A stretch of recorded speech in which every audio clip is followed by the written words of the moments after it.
Thank you. President Jones, Provost Lemansky, Ms. Smock, distinguished deans, members of faculty, proud parents, honored guests, and graduates. Good afternoon. It is my distinct honor to stand before you today and to be a participant in this wonderful ceremony. For some of us, this joyous event is the pinnacle of the realization of a dream that was once the promise of tomorrow. For others, it is a realization of getting a step closer to that promise. And yet, for another group of us, it is a realization of a much-needed nap that will commence during these ceremonies. Regardless of which group you belong to, you are here today to celebrate a milestone achievement that highlights so many levels of sacrifice, commitment, and dedication. This achievement is not only that of the graduates sitting on the floor, but also for each and every one of you sitting in the stands. In attempting to write today's message, I had to reflect on all the commencement speeches that I have heard at my own past graduation ceremonies. These reflections helped me out tremendously, as I realized that I did not remember a single message from any of them. That liberating breakthrough allowed me not to fear that my message may influence you or your thoughts in any way. My message to you today will be about encouragement, empowerment, and believing in people.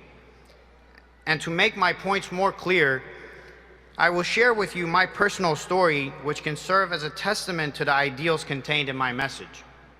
Having a wonderful uncle and aunt in the United States who were willing to sacrifice their lifestyle to accommodate a soon-to-be teenager's potential future plans and to allow me to come into their lives and take me under their wings as their own son became my ticket to a brighter future. If I stop there and tell you nothing else about my story, having just heard this portion, it may be clear for you to see the level of sacrifice that it would take for any parent to decide to send their only son at the age of 12 to a different country halfway around the globe so that one day he may be able to realize the potential of his dreams.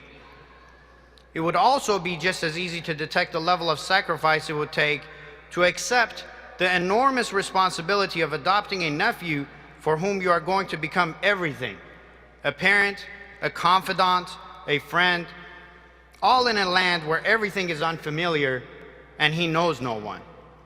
But that's not all. It is one thing to sacrifice for someone else, even if it means a few minutes of your time each day.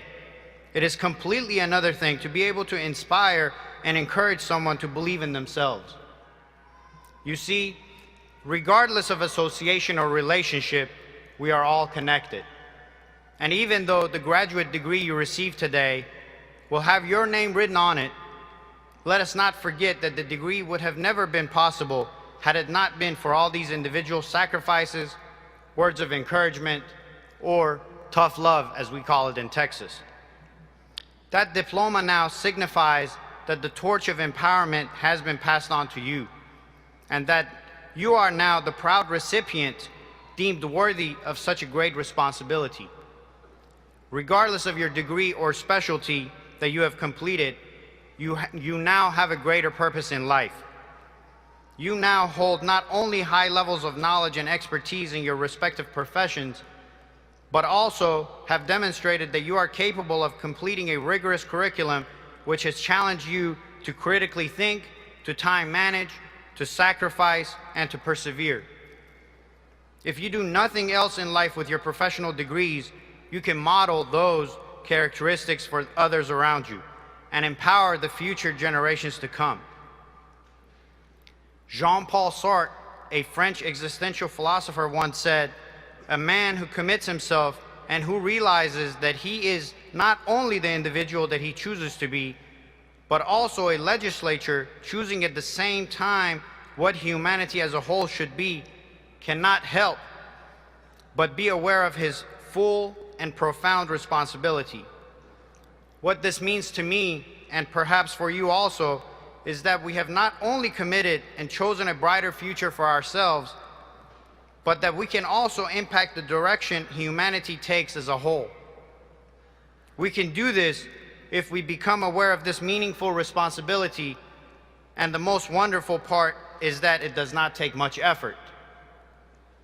All it takes is a simple act of kindness, a simple word of encouragement, or a simple pat on the back.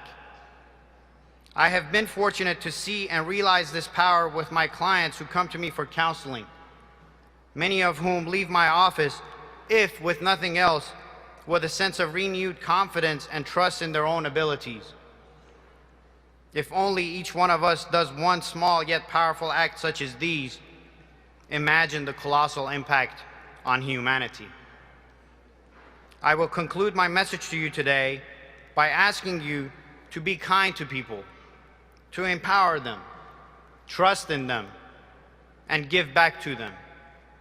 The people around you are your strongest investments in the journey of life. I wish you the best in life, my friends. Congratulations on your immense achievement.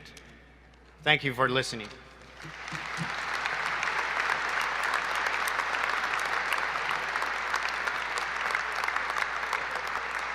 Dr. Aslinia, as an expression of our gratitude for sharing your time and your wisdom with us today, I would like to present you this as a small token of our appreciation and as a memento of this occasion.